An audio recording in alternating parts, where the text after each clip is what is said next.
Ladies and gentlemen, a very warm welcome to AddisDialogue.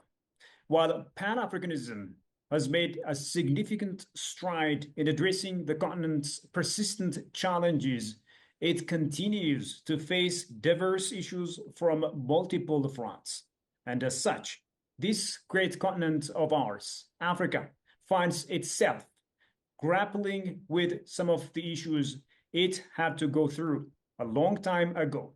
So, what are some of the major root causes for these issues, and how should Africa move forward? Well, we're going to be delving in depth into these matters in today's episode. And in order to provide valuable insights and perspectives, I'm so honored to be joined by none other than Professor Pielo Lumumba, distinguished scholar, legal luminary, activist, and of course, Pan-Africanism champion. I am your host, Shifa Ralaga. Do stay with us. Professor, thank you so much for making the time to talk to us. Thank you very much. It's very good that we are having this conversation, particularly at this time. Absolutely, sir. We're going to have a lot to unpack when it comes to our beloved continent, Africa. You know, the issues, the challenges, the way forward. So let's first talk about the African Stream. As you remember, in September 2024, African Stream was deplatformed from major social media outlets. And critics argue that deplatforming African Stream amounts to censorship of an authentic African perspective. Sir, how do you perceive the balance between combating misinformation and preserving media freedom in such cases? Let me say that I was one of the people who was thoroughly disappointed by deplatforming of the African Stream, because what was happening through that media was to define Africa in an authentic and an ungarnished fashion. And when it was deplatformed, it was a clear message that the time has come for the continent of Africa to own its own media. One of the problems that we have in the continent of Africa is that we have no media of our own. When we talk about these media that we are using, whether it's the Zoom, whether it's Instagram, whether it's X, or indeed any other media, the reality is that we can be shut down at any time. And we can be shut down because there are people and organizations in the world that want to paint Africa in their own image, to depict the continent of Africa as this continent that is backward, to depict the continent of Africa as a continent that is laboring under underdevelopment and all those negatives.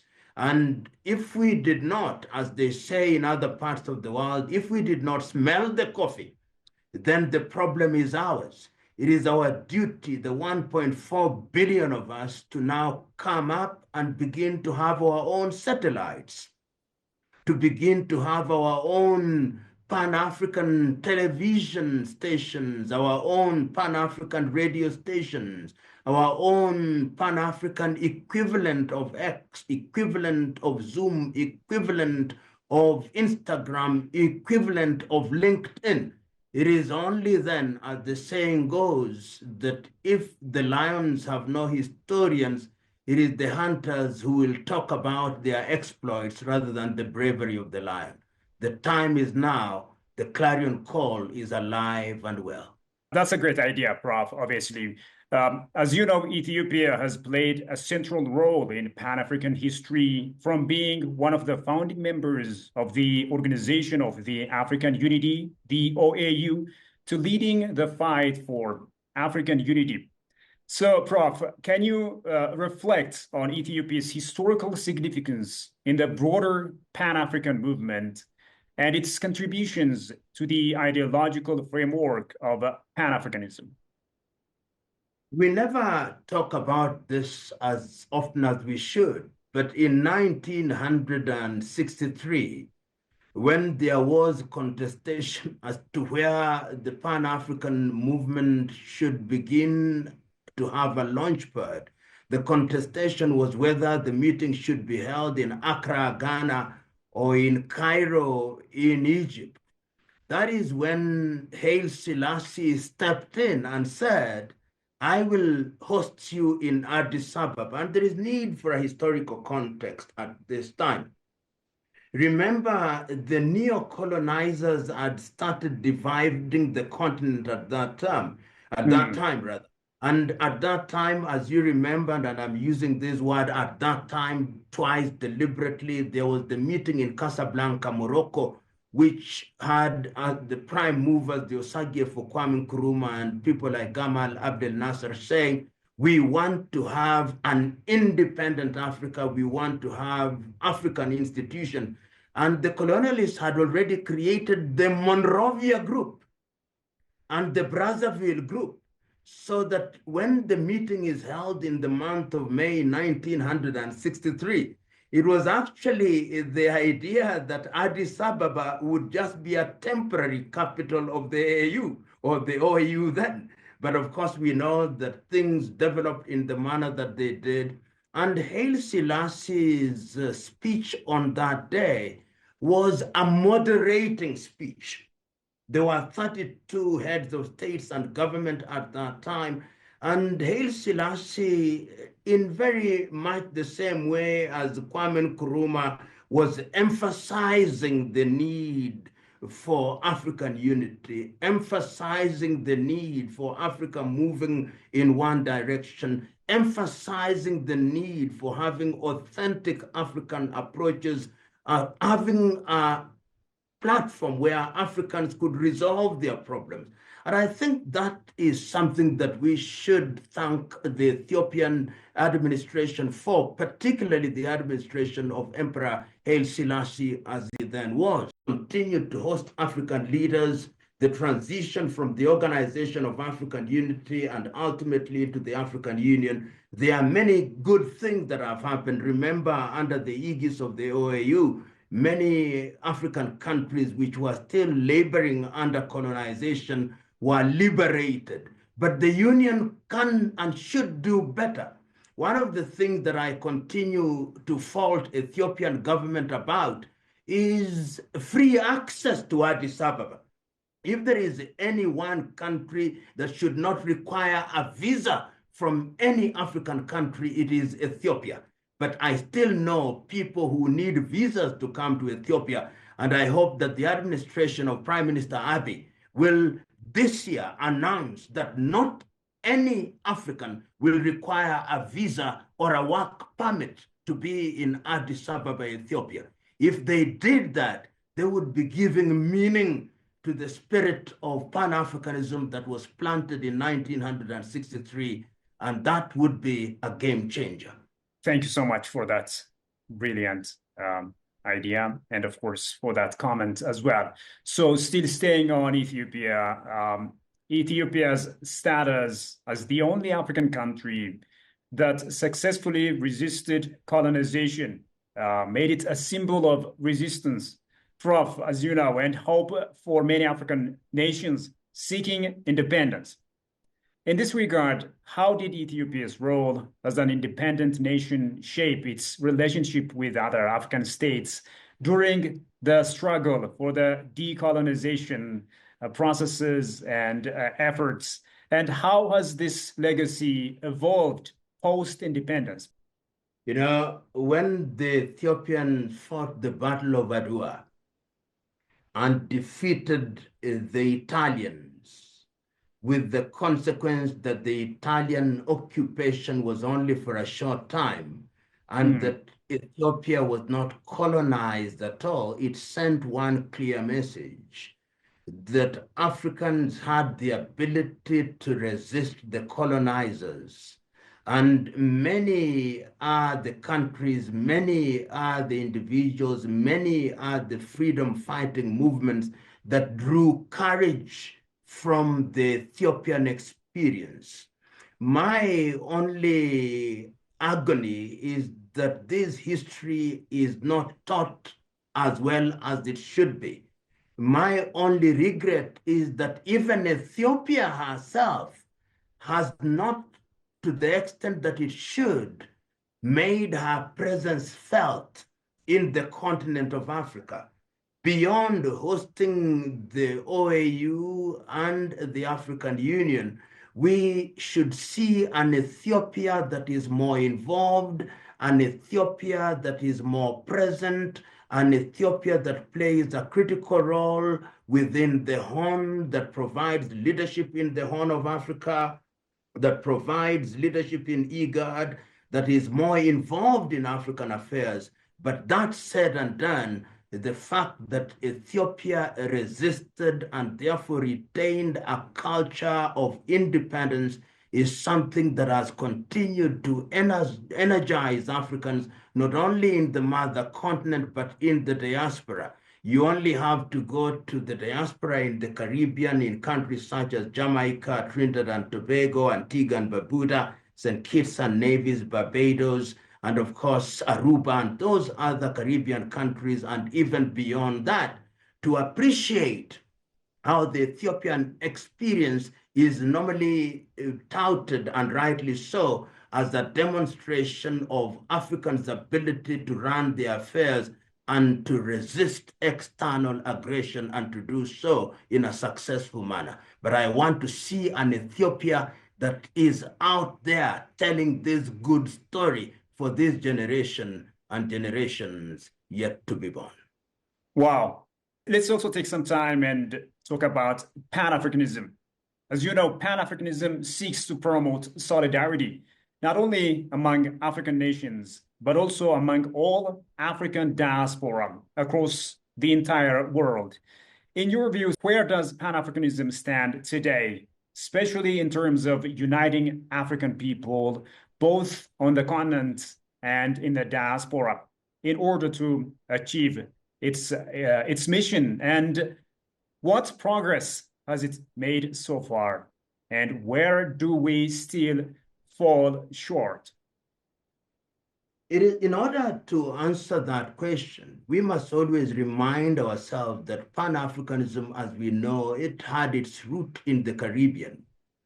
People like Sylvester Williams on Trinidad and Tobago, W.E.B. Du Bois, John Henry Clark, Marcus Garvey, and many other people in the African diaspora were the people who in the 19th century started reminding persons of African descent that they had a duty to look to the mother continent. When, therefore, the most iconic and perhaps the most remembered meeting took place in Manchester, the United Kingdom in 1945, Pan-Africanism was seen as the basis upon which the hitherto colonized African countries would be liberated. And you will remember the presence of iconic leaders such as Kwame Nkrumah in Manchester. And when, therefore, they caught the message of liberation of Africa, it was at a time when indeed Africa was controlled by Western powers, having been parceled out in Berlin, Germany, between 1884 and 1885. And even before Pan-Africanism as we know it started having and gaining traction, countries such as Egypt had regained independence in 1922 in February. And after they did that, much later in 1956, of course, they left out a country such as Sudan, which was then granted independence.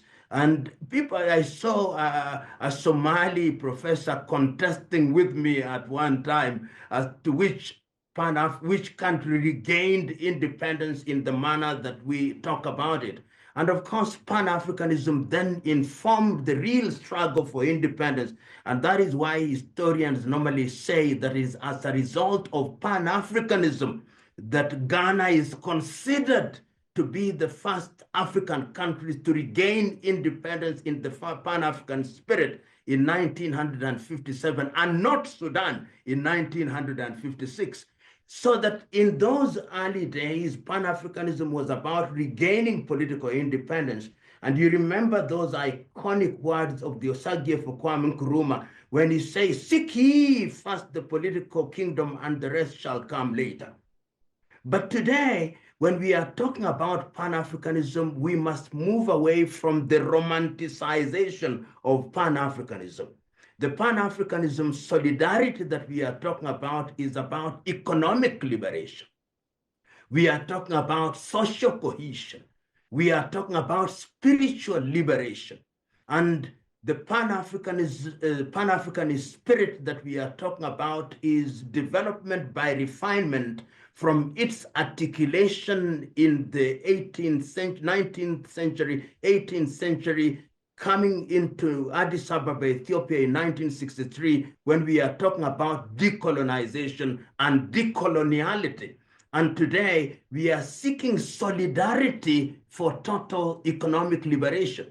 And that is why in 1999, 2001, ultimately 2002, when the OAU transits into the African Union, and ultimately we have Africa Agenda 2063, we are now telling ourselves that Pan-Africanism means that we must be united, and this unity is a unity of purpose that allows us to ensure that our people can move freely across the continent, that we have a single currency in the continent, that we have a common market in the continent, that we are adding value to the things that we do, whether it's in mining or agriculture or artificial intelligence.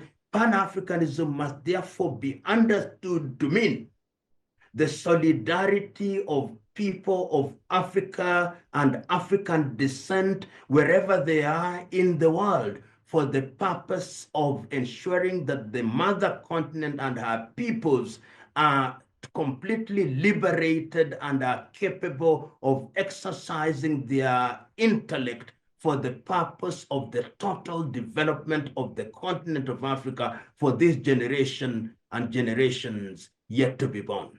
That is contemporary Pan-Africanism. That's amazing. So obviously, Pan-Africanism has brought about a number of encouraging changes and transformations, which is really admirable. However, let's also talk about some of the issues, Prof. Given the various challenges Africa faces, both internal and external, do you believe Pan-Africanism has evolved enough to address issues like economic dependency, political instability, and social inequality? So what steps should the movement take in order to ensure that it's not just a slogan, but a transformative force capable of tackling Africa's complex challenges? You see that many Pan-African institutions are very weak. The AU is weak. It is funded by Western NGOs. Even the headquarters is built by the Chinese. The Pan-African Parliament is a talking shop. Very few people even know what it does. The resolutions that we have made as the African continent are unfulfilled, from the Lagos Plan of Action, from the declaration that we have made on agriculture, the Abuja Declaration on Health.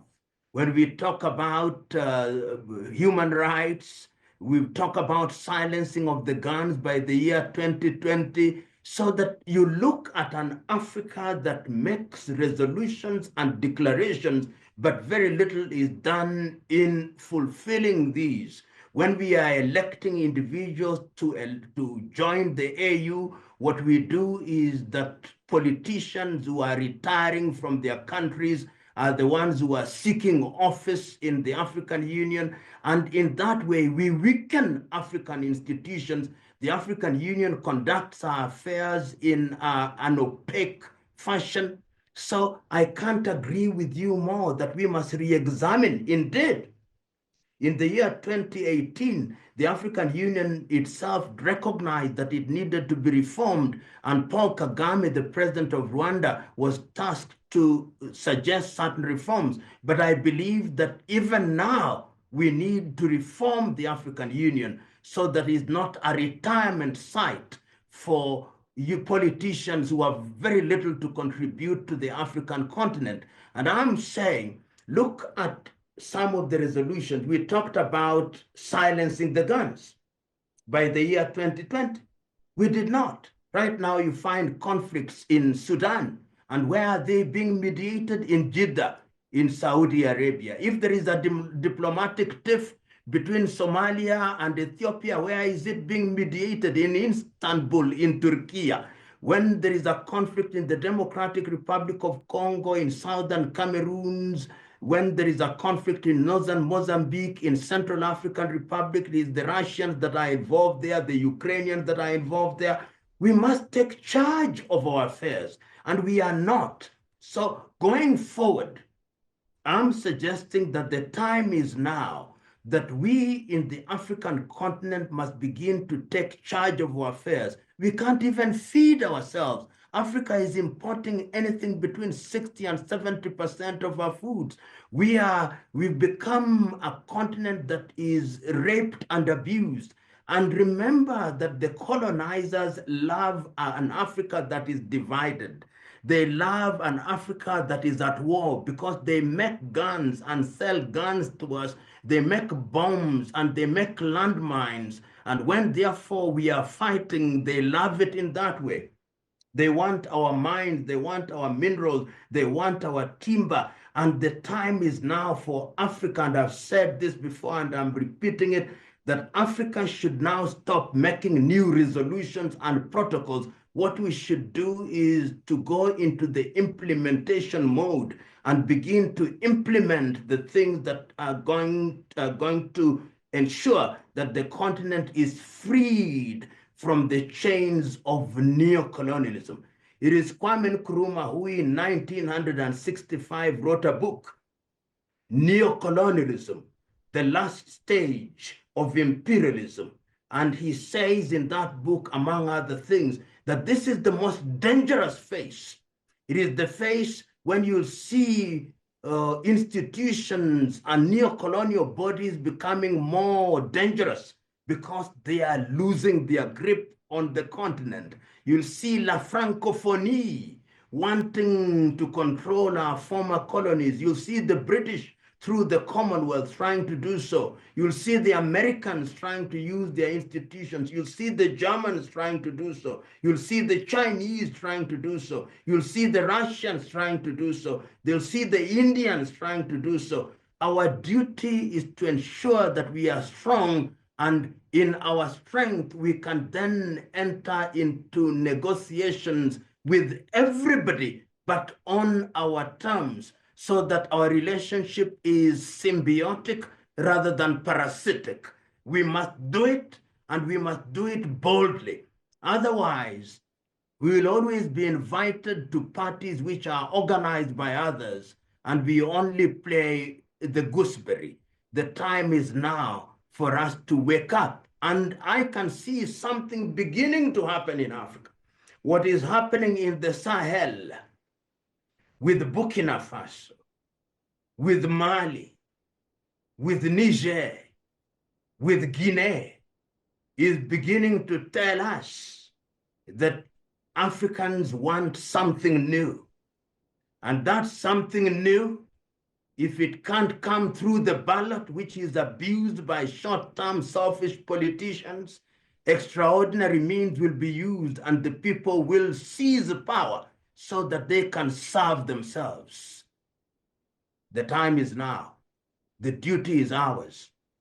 And media such as yours are important because they are giving the oxygen of publicity to the message that some people do not want to be heard. This is the time. And we must not be cowards. Yes, sir. Absolutely. As you know, of course, Africa's history of division, whether along those colonial borders or ideological lines, has often left the continent vulnerable to external interference and exploitation. In your opinion, Prof, why do certain African nations continue to repeat the mistakes of the past, failing to learn from historical lessons? And how can we break this cycle of division, if you will, and ensure that African unity becomes a priority for both governments and the people? You know, it is the Korean Ha-Jun Chang in his book, The Bad Samaritan, citing the Roman philosopher Cicero, who says that he or she who does not learn from history remains a child forever. It is our duty to learn from history that we may not repeat the mistakes that we made. When in 1963, Kwame Nkrumah said, let us not live here without a single government, without a single army, without a single currency. He was telling the continent that it is our duty to seek unity. And we are not talking about unity in a simplistic manner. We are aware that Africa is diverse. We are aware that Africa has many nations and many languages.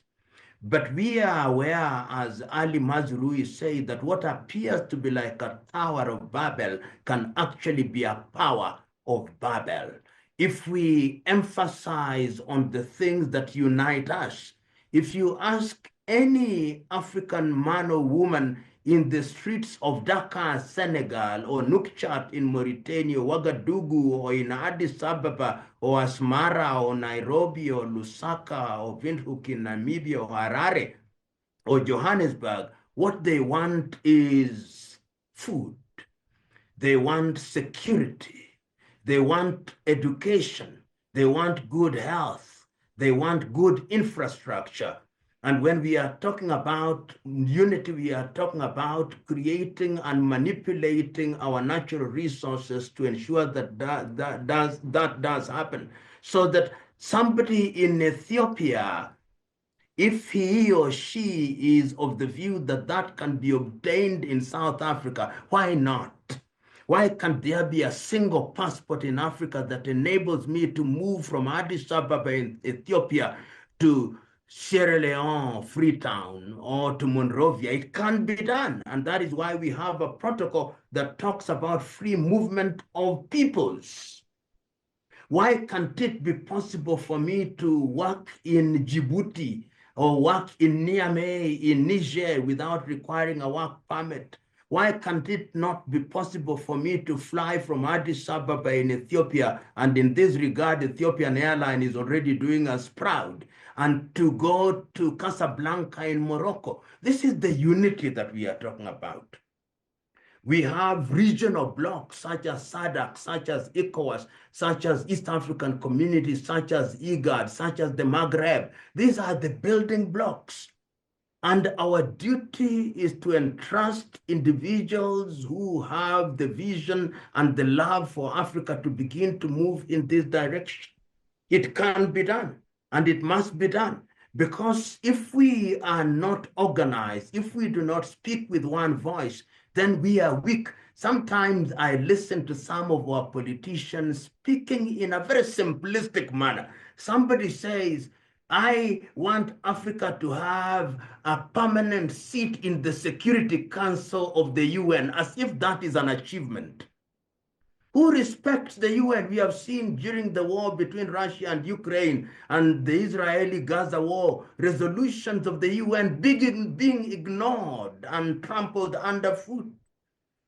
What we want is an Africa that speaks with one voice. An Africa that is organized, an Africa that has economic strength, so that the African continent is not said to have the combined economy of 3 trillion, so that the entire continent of Africa with a population of 1.4 billion has an economy that is smaller than that of Brazil or that of Germany. We should be in the same space as China and the United States of America is, but it requires visionary, selfless individuals, whether they are in politics or outside of it. It requires voices who love Africa to continue speaking what must be spoken and to speak firmly. without fear. And I believe, and the joy that I now see when I travel across the continent of Africa, I begin to see young men, young women, beginning to rise and beginning to tell the selfish politicians that you will no longer trample us underfoot. You will no longer divide us around these artificial borders that were created in Berlin. I see the Oromo in Ethiopia coming to Kenya, and I want them to come. The Somalis in Ogaden crossing into Kenya. I want to see the Samia in the border of Kenya and Uganda, the Maasai crossing, the Bambara crossing, and the Malinke doing so. And we must create an infrastructure. This message must spread. We must also have a history. We must teach our young men and women history. Pan-African studies must be made compulsory in every African school. In that way, we'll then begin to raise an army of true Pan-Africanists, both from the Caribbean and Canada and Europe, because Africans are found throughout the world. Professor, I wish we could continue, but I'll have to stop there. I hope you will give me some of your precious time and your ideas in the future as well. Prof, I really enjoyed your ideas are always invaluable and appreciable. Many thanks for your great ideas and for your time, of course. You know, as the Kwame Nkrumah said, the time is now for Africa. We will not look west nor east, we'll look forward. And by the sweat of our brow, we will change this continent for this generation and generations yet to be born, in the knowledge that we are only holding a baton. We run our leg and hand over to the next generation. Thank you very much, and continue the great work of spreading the gospel. Thank you, Professor. Thank you. And keep up the great job as well. Ladies and gentlemen, thank you so much as well for having been with us so far. Until I see you next time with another program, it's a goodbye from me, Shifa Alaikum.